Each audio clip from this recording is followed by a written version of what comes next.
Hello, y'all. Today's Read Out Loud is about the Dust Bowl. To begin, we are going to look at some background information. The Dust Bowl was a time period during the Great Depression when severe dust storms greatly damaged the ecology and agriculture of the Great Plains during the 1930s. The reasons why the Dust Bowl occurred was because of overfarming, livestock overgrazing, droughts, and poor farming practices.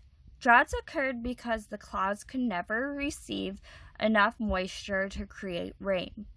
The Dust Bowl affected many farmers because prices for the crops they could grow fell below subsistence levels, so many farmers lost their homes and had to move.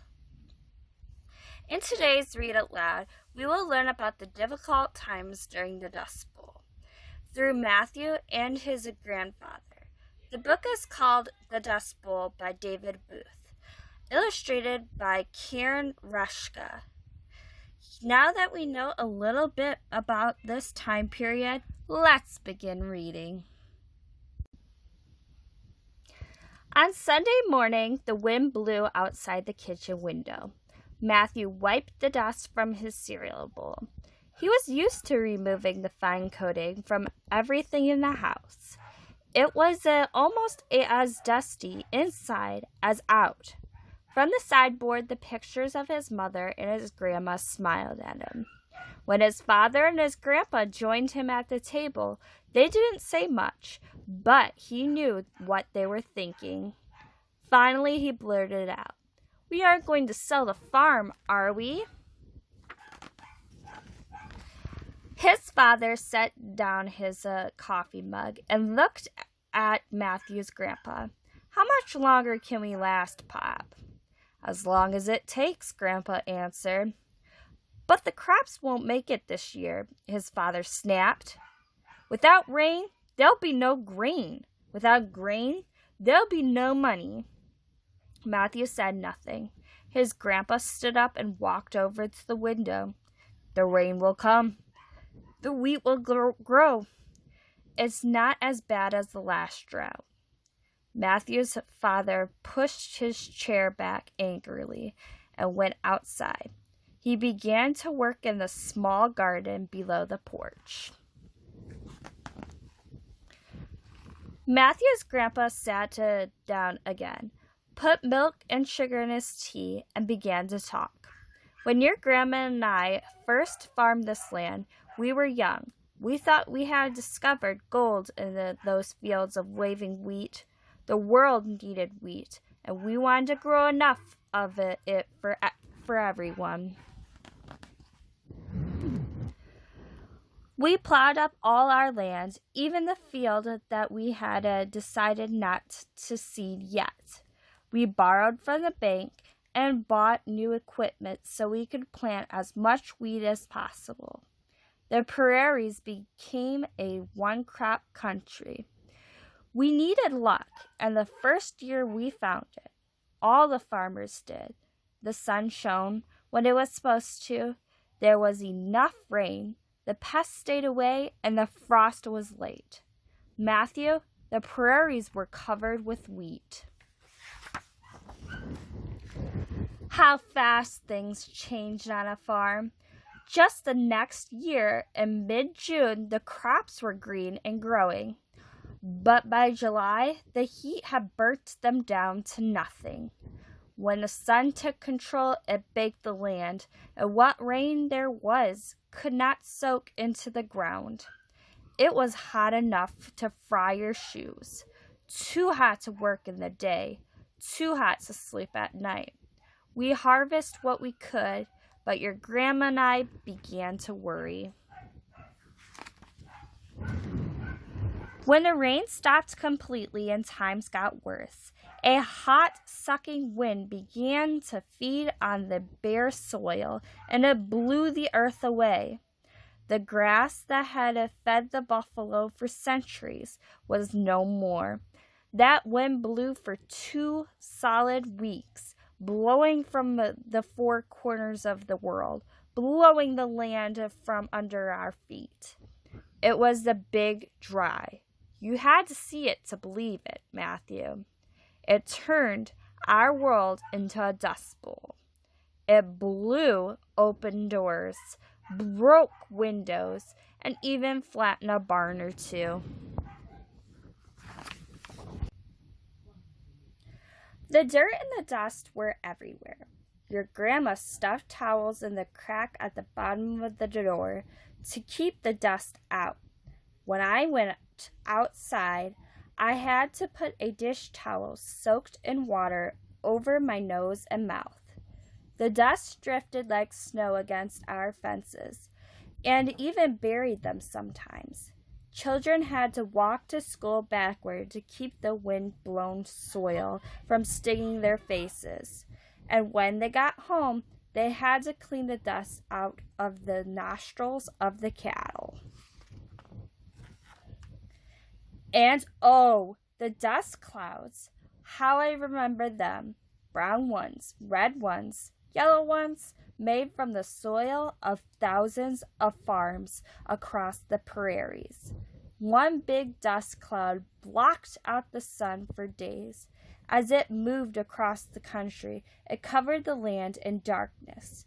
We had to keep the lanterns lighted all day. Some people in the cities thought the end of the world had come. Your grandma could never get the laundry white. The curtains and the sheets were as gray as the sky. She scrubbed her fingers to the bone, but the dust kept whining. That's why we called those years the Dirty 30s. Didn't beat your grandma, though. She fought the heat. She fought the wind. She fought the drought.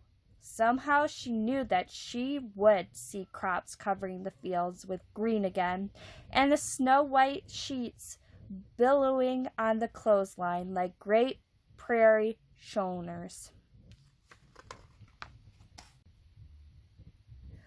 A few of us farmers plowed deep furrows around the fields to stop the earth from blowing away.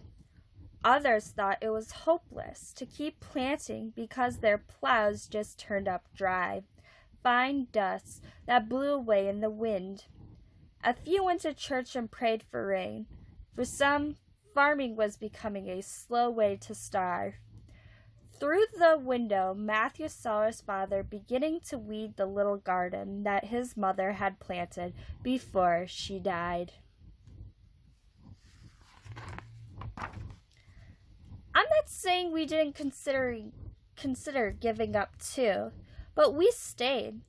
Things got better for a time, but wouldn't you know, 2 years later, we were hit by nature one more time. Another cloud covered us, grasshoppers. They could black out the sun. Millions of them would have stopped all at once on a farm. They ate a crop in minutes, devouring every scrap of greenness. They even ate at the bristles on the broom and the halter on the horse. When a train tried to run on tracks covered with grasshoppers, the wheels could get no traction, and they just spun around. Those insects could stop a train. The winter was the last straw for many farmers. It was colder than anyone could remember. We brought our mattresses into the kitchen at night to be near the heat of the cook stove. The roads were so deep with snow that we couldn't go into town.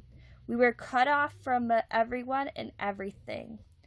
When many of my friends heard stories about the lush pickings on the West Coast, they quit their farms. Tough farmers, though they were, they left with their wives and kids, drained by heat and wind and cold and hardship. Chickens and everything else they owned were tied on the backs of the jallops. Families were on the move. Schools were closed. The buildings were abandoned for good. Your father was born that year. We would put him on the bed between us and listen to the long whistles of the train. At night, heading west, I always loved that sound. Escape. We knew the trains were carrying farmers away from their land forever. But we couldn't leave, Matthew. We just couldn't leave. Some people's lives had dried up and blown away, but we stayed on our land and hung on to what little soil was left. 2 years later, our land was alive again. It was green as far as the eye could see. The drought is over. The grasshoppers were gone. We were still farmers.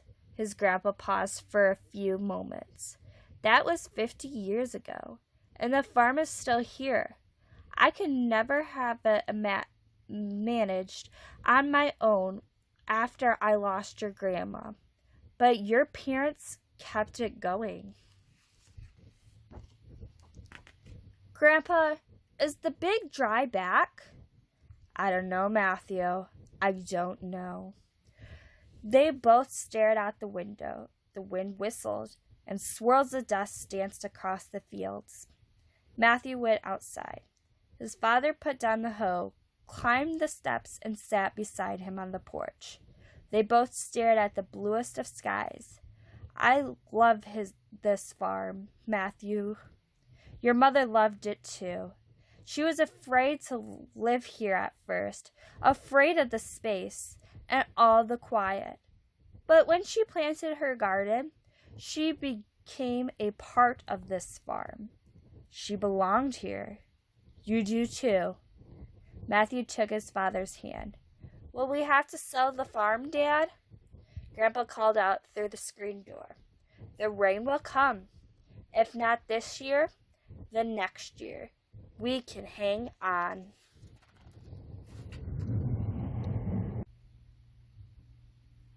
Matthew looked at his father's face and saw a smile. All right, Pop, his father called. We hear you. Matthew felt warm inside. He looked up at the sky and thought the sun winked at him. Then Matthew and his father went back to the kitchen and sat down at the table with his grandpa. The three farmers ate their cereal and waited for the rain. The end.